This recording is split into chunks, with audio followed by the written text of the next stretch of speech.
왕되신 예수님을 찬양합니다. 오늘은 고난주간 시작되는 고난주일이죠. 고난주일인 동시에 종료주일이라고도 합니다. 영상에서 종료주일에 대한 의미를 우리가 잘 보았고요. 오늘 본문 말씀은 종료주일에 대한 말씀이기보다는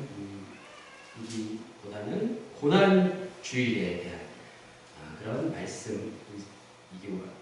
말씀일 수 있습니다. 자, 종료주일에 대한 말씀보다 고난주일에 대한 의미를 말씀을 통해서 알아보기를 원합니다. TV를 키면 요즘 가장 잘 나오는 프로그램이 어떤 것들이 있죠? 드라마도 있고 예능 프로그램 같은 게 많이 있잖아요. 그래서 줄여서 먹방이라고 하더라고요. 먹는 것을 이렇게 방송하는 것을 줄여서 먹방이라고 하나요? 맞나요? 먹방이 언제부턴가 모든 그 방송사들의 대표적인 프로그램이 되어버렸어요. 모두가 먹는 데 관심이 많으니까 당연히 그렇겠죠. 잘 먹기 위해서 우리가 얼마나 애를 씁니까? 웬만한 것은 맛없는 것, 영양가 없는 것, 몸에 좋지 않은 것은 아예 먹지 않잖아요.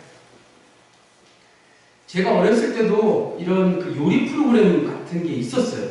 아주 유명한 요리사가 나와서 고정 출연하면서 잠깐 동안 아주 틀에 맞춰서 이렇게 한 10분 하는지 모르겠어요. 이렇게 요리를 이렇게 하는 모습을 볼 수 있었는데 굉장히 짧은 그 요리 프로그램은 있었던 것 같은데 요즘에는 너무나도 길죠. 일단 방송 자체가 많고 한편의 드라마 분량과 같고 너나 할 것 없이 셰프를 하고 셰프를 자처하면서 자유분방하게 남의 집 냉장고를 막 뒤지면서 그렇게 먹거리들을 만들어냅니다. 남자들이 요리를 하는 게 필연인 것처럼 그렇게 몰고 가죠.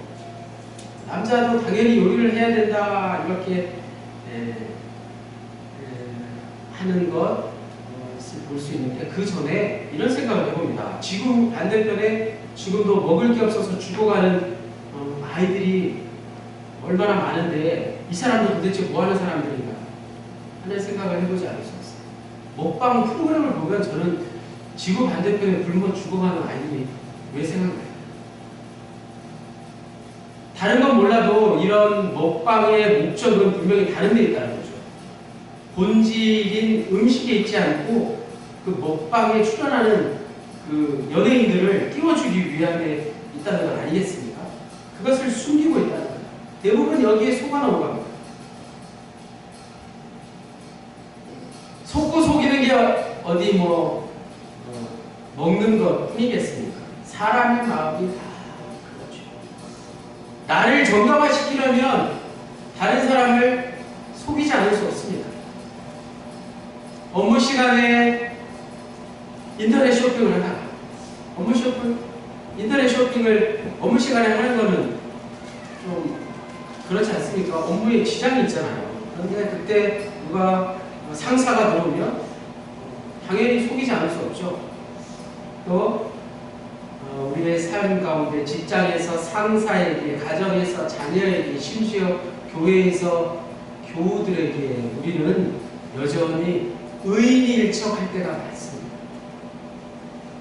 내 마음속에 탐심이 자리 잡고 있는 한 그렇습니다. 탐심. 오늘 말씀의 주제가 탐심이에요. 우리가 사순절을 보내면서 누가복음 말씀을 계속 묵상하고 있는데 누가복음 말씀에서 계속 다루고 있는 주제가 불현듯 언제부터인가 탐심이지 않나 개인적으로 그렇게 생각을 해봅니다. 그런데 사람이라면 누구나 탐심이 없을 수 없습니다. 조심스럽게 이런 말씀을 드릴 수 있습니다. 탐심이 없으면 문명이 발전할 수 있을까? 문명이 발전할 수 있었을까? 오늘 우리가 누리고 있는 이 과학기술이나 현대 문명이 모든 것들이 결국에는 탐심에서 시작되지 않았을까? 이렇게 누군가는 했을 법한 말로, 긍정적인 말로 스스로를 위로해 봅니다. 탐심은 사전적으로 탐내거나 부당한 욕심을 부리는 것.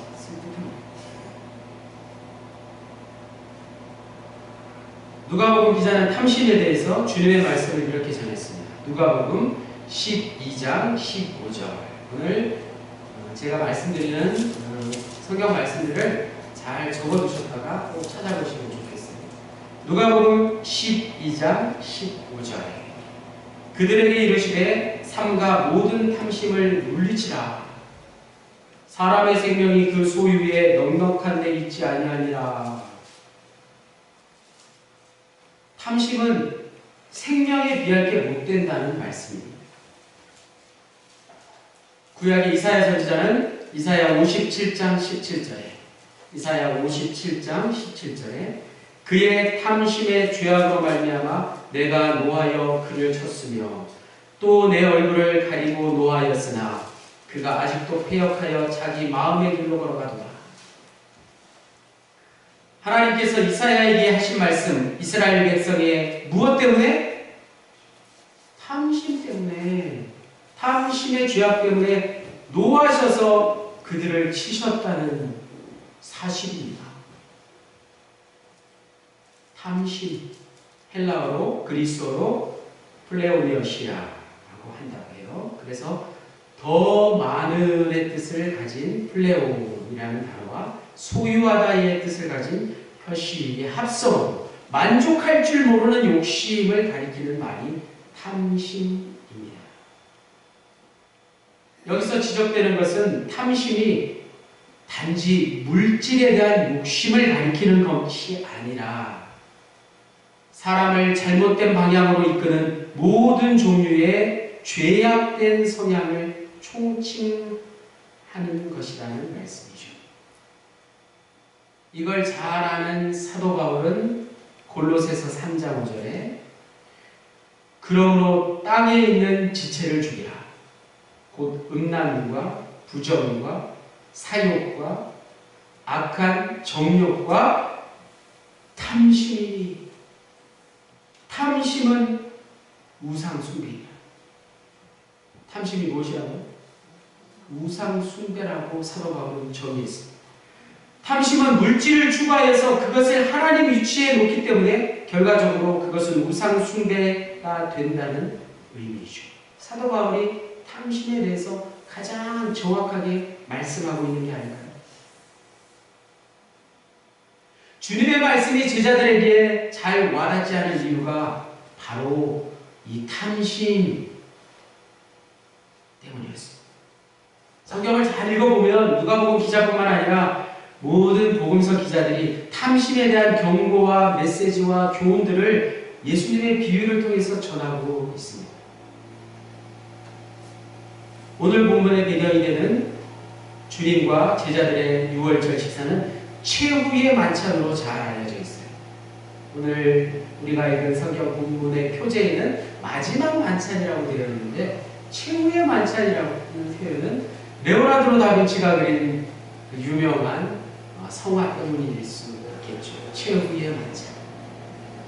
본문 15절 이르시되 내가 고난을 받기 전에 너희와 함께 이 유월절 먹기를 원하였노라. 그냥 원하신 게 아니라 원하고 원하셨다.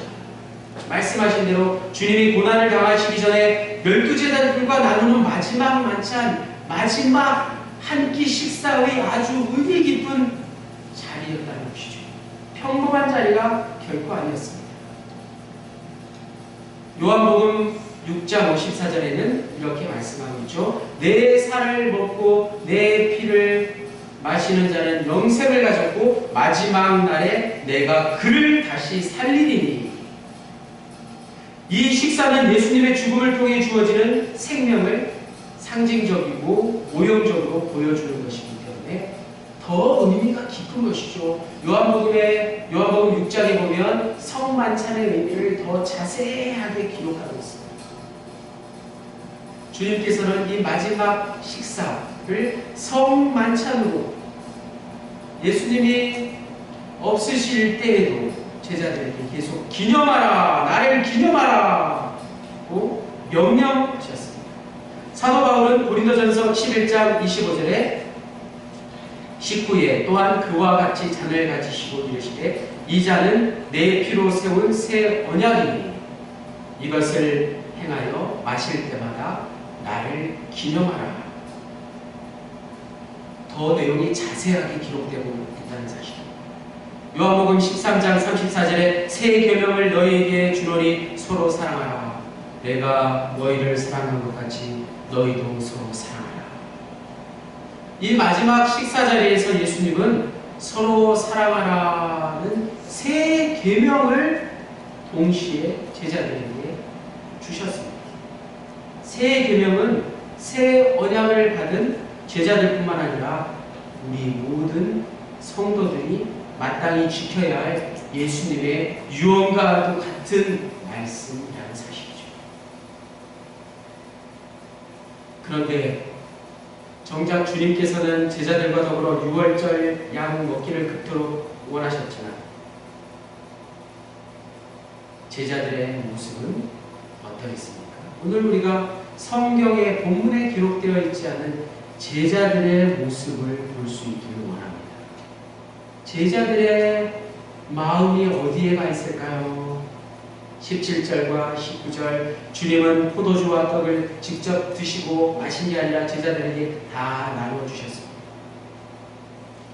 제자들에게 자신의 죽음을 알리기 위해서 예수님의 살과 피를 나누어 주신 주님의 마지막 배려는 우리가 잘 아는 대로 가장 성스러운 만찬이었습니다. 그러나 제자들에게는 지금까지 미뤄온 그들만의 리그, 그들만의 자리, 누가복음 9장 46절부터 시작된 누가 크냐, 우리 중에 누가 과연 가장 크냐를 결판짓는 우리가 잘 알지 못했던 가장 비열한 최후의 결투였다는 사실이죠. 우리가 가장 은혜스럽게 알고 있는 성만찬의 자리는 어찌 보면 제자들에게 가장 치열하고 비열한 모습이 드러나는 최후의 결투였다는 것입니다. 이 혼란스러운 틈을 타서 가룟 유다가 주님을 배신하는 그런 모습을 보이는데 오히려 가룟 유다가 다코스의 한 명이었는데 이제 그는 예수님의 후계자에서 멀어지는 것일 뿐 베드로와 요한 정도로 대권 경쟁 구도가 점입 가격에 이르렀습니다. 베드로일까? 요한일까? 예수님의 후계자는 예수님이 죽으신다는데 과연 누가 될까? 여기에만 제자들은 관심이 있었다는 사실이죠. 아니면 끝까지 반등의 기회를 노리고 있는 나머지 제자들에게도 이 마지막 식사의 자리는 호시탐탐 기회를 엿보고 있는 그들만의 탐심의 만찬이었을 테죠. 과연 그들의 탐심은 앞서 말씀드린 대로 긍정적으로 작용했을까요? 제자들은 결국 주님의 회초리 대신 마지막 고별 설교를 들어야 했습니다. 오늘 본문 우리가 읽은 누가복음 22장 24절 단락부터 구체적으로 25절부터 예수님께서 들려주신 말씀이 바로 마지막 고별 설교입니다. 주제는 섬김이었죠. 세상의 지배자들이 높아지려고 하는 모습과는 반대로 행해야 하는 존재가 바로 제자들 뿐만 아니라 오늘 우리 성도입니다. 예수님은 큰 자가 오히려 낮아지고 다스리는 자가 오히려 섬기는 모습이 하나님 나라의 원리라는 사실을 가르쳐 주셨습니다. 27절 말씀을 우리가 다 같이 함께 읽겠습니다. 누가복음 22장 27절 같이 읽습니다. 시작. 앉아서 먹는 자가 크냐? 섬기는 자가 크냐? 앉아서 먹는 자가 아니냐? 그러나 나는 섬기는 자로 너희 중에 있노라. 예수님은 가장 높으신 하나님이시지만 가장 낮고 천한 모습으로 이 땅에 오셨습니다. 그래서 제자들을 섬길 뿐만 아니라 그들을 위해서 자신의 목숨까지 내어놓으셨습니다. 예수님을 따르는 자들은 이런 예수님의 섬김과 희생을 당연히 따라야 한다는 것을 가르쳐 주셨습니다. 그러나 제자들은 하나님 나라의 왕이란 어떤 분이신가를 우리가 본 영상처럼 여전히 잘 알지 못했습니다. 그래서 예수님이 예루살렘의 왕으로 이제 등극하시면 자신들이 세상에서 높은 권세를 얻게 될 것이라고 착각해서 지금까지 누가 크냐를 놓고 싸운 것입니다. 예수님은 하나님 나라의 왕은 이 땅에서도 섬기고 희생하는 왕임을 몸소 제자들에게 보여주셨습니다. 이것을 보여주시고자 예수님이 왕위에 등극하시는 자리는 영광스러운 자리가 아니라 골고다 십자가 언덕 위에 바로 십자가 그 위에 달리신 것이었습니다. 예수님이 이런 희생하는 왕의 모습을 보여주신 것은 그를 믿고 따르는 오늘 우리가 바로 예수님과 같이 섬기고 희생하는 삶을 살도록 하시기 위함이었다는 사실이죠. 오늘 우리에게까지 전해주시는 말씀이라는 것입니다. 그러나 섬기고 희생하는 것이 어디 말처럼 쉽습니까? 실제로 섬기고 희생하는 것이 쉽지 않다는 것을 우리 모두는 너무나 잘 알고 있습니다. 바로 인간의 죄성 때문이죠. 죄성 가운데 가장 큰 영향력을 끼치는 것이 무엇입니까? 다른 사람보다 높아지려고 하는 것, 자기 마음대로 하고 싶은 것, 바로 교만인 것이죠. 교만은 탐심과는 또 다른 것입니다. 아담이 선악과를 따먹고 하나님처럼 되려고 한 원죄, 태초부터 아담에게 있었던 그 원죄가 오늘 우리에게까지 이어진 것입니다. 결국 높아지려는 자신의 죄성을 잘 다스려야만 우리는 예수님이 말씀하신 대로 하나님 나라의 왕처럼 이 땅에서 살 수 있는 것이죠. 탐심의 본보기가 가룟 유다였다면 교만의 본보기는 바로 베드로가 아닐까 생각합니다. 31절에서 33절에 베드로는 드디어 자신을 예수님께서 후계자로 인정해 주시는구나 라는 당부의 말씀을 듣고는 선뜻 자신의 목숨을 내어놓습니다. 요한복음 13장 37절에 베드로가 이르되 주여 내가 지금은 어찌하여 따라갈 수 없나이까? 주를 위하여 내 목숨을 버리겠나이까? 주를 위하여 내 목숨을 버리겠나이까? 베드로가 분명히 이야기했습니다. 그러나 이것은 우리 모두가 잘 아는 뻔한 거짓말이었습니다. 아담이 범한 죄성, 교만의 죄성을 그대로 반복한 것을 근거합니다. 34절에 오늘 닭 울기 전에 네가 나를 3번 부인하리라. 마가복음 14장 30절에는 오늘 이 밤 닭이 2번 울기 전에 네가 3번 나를 부인하리라. 꼭 되어 있습니다. 약간 다르죠. 차이가 무엇입니까?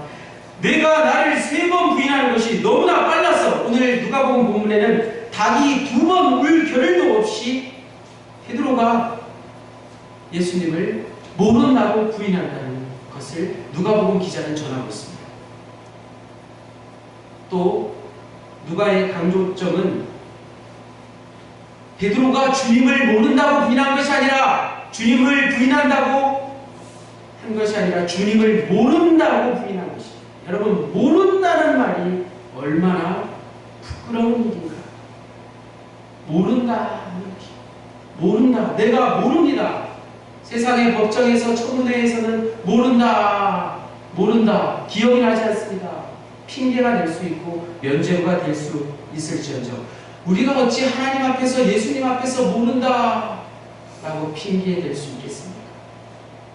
예수님을 모른다는 베드로의 말은 가장 무서운 죄악이 될 수 있다는 예수님 앞에 가장 부끄러운 말이 될 수 있다는 것입니다. 모른다. 어찌 인간이 하나님을 앞에 두고 모른다고 말하는 게 통할 수 있겠습니까? 누가복음 기자는 다른 복음서보다 훨씬 더 잔인하게 베드로를 자아가 아직 형성되지 않은 철없는 어린아이 정도로 취급을 받았다는 것이죠. 철없는 어린아이가 할 수 있는 말이 모른다.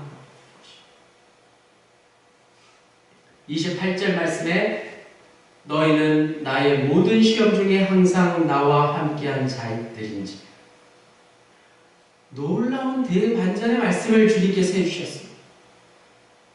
예수님은 제자들의 실수와 부끄러운 모습에도 여전히 그들을 예수님의 공생애 동안 주님을 위해서 어려움과 핍박을 무릅쓰고 주님을 따라왔노라. 그리고 앞으로도 그러한 삶을 살 거라고 말씀해 주셨습니다.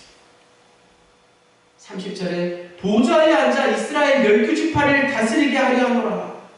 보좌에 앉게 하여 주신다는 놀라운 축복의 말씀입니다. 베드로를 포함한 제자들은 예수님의 그 마지막 잔치에 다시 한번 참여하게 될 것이고 권세를 이어받아서 하나님의 모든 백성을 다스리게 될 것이라는 놀라운 말씀입니다. 제자들에게 교회의 권위를 넘겨주심으로 말미암아 하나님 나라의 모든 백성들을 다스리게 될 것이라는 예언의 말씀을 전해주신 것입니다. 이 말씀을 통해서 제자들에게 이미 하나님의 나라가 시작된 것입니다. 하나님 나라에서의 이런 왕노릇은 바로 섬기고 희생하는 것이죠. 따라서 제자들은 이제 사도행전에 나오는 성령 강림으로 시작된 하나님의 나라에서 왕이신 예수님과 영원토록 함께 살게 될 것입니다. 예수님의 말씀처럼 제자들은 성도들을 섬기고 사랑하는 일에 그들의 일생을 바쳤고 그들의 목숨까지도 모두 다 내어놓는 순교자의 삶을 살았다는 것입니다. 그것이 바로 주님께서 주신 가장 큰 하나님 나라에 하나님이 주신 특권이었다는 사실입니다. 그 특권이 저와 여러분에게도 동일하게 주어졌습니다. 사랑하는 군우 여러분, 그래서 제자의 길은 좁은 문으로 들어가는 것입니다. 그 좁은 문으로 들어가는 게 세상 사람들에게는 미련한 것으로 보일지언정 우리에게는, 성도들에게는 가장 큰 특권이자 축복이라는 말씀.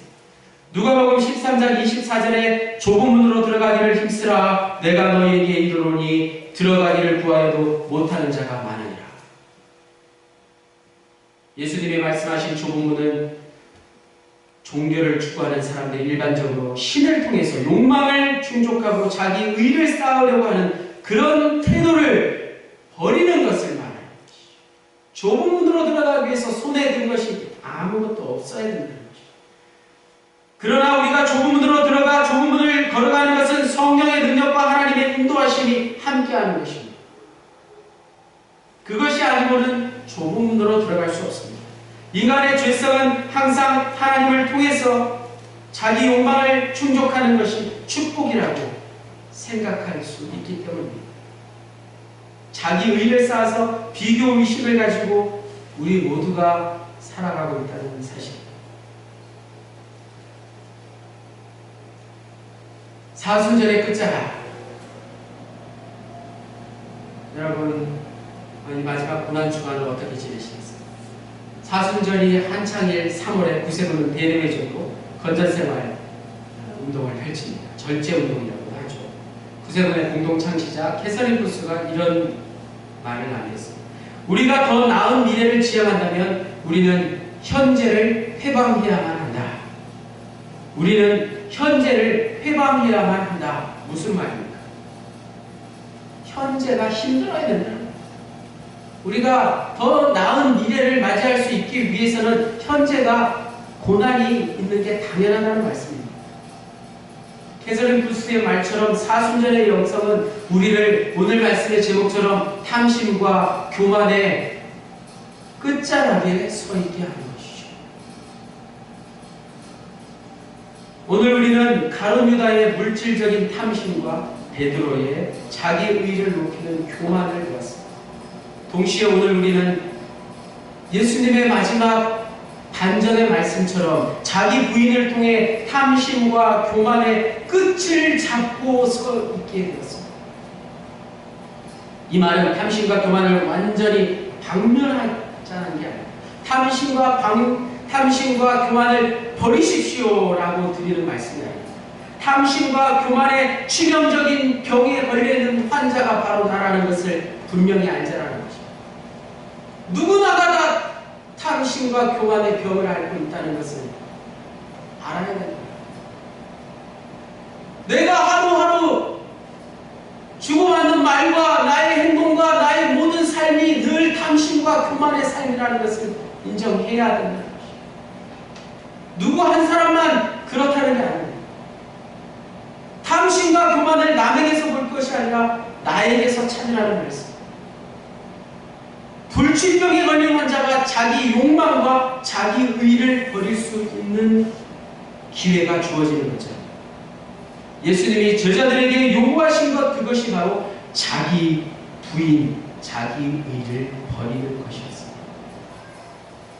그렇기에 예수님의 제자가 되는 것은 결코 쉬운 일이 아닙니다. 결단코 쉽지 않습니다. 하지만 예수님만이 만왕의 왕이시고 만군의 주가 되심을 진실로 믿는 자는 누구에게나 어떤 세상적 희생을 치르고라도 하늘의 왕을 섬길 수 있는 영광스러운 자리에 참여하게 될 것임을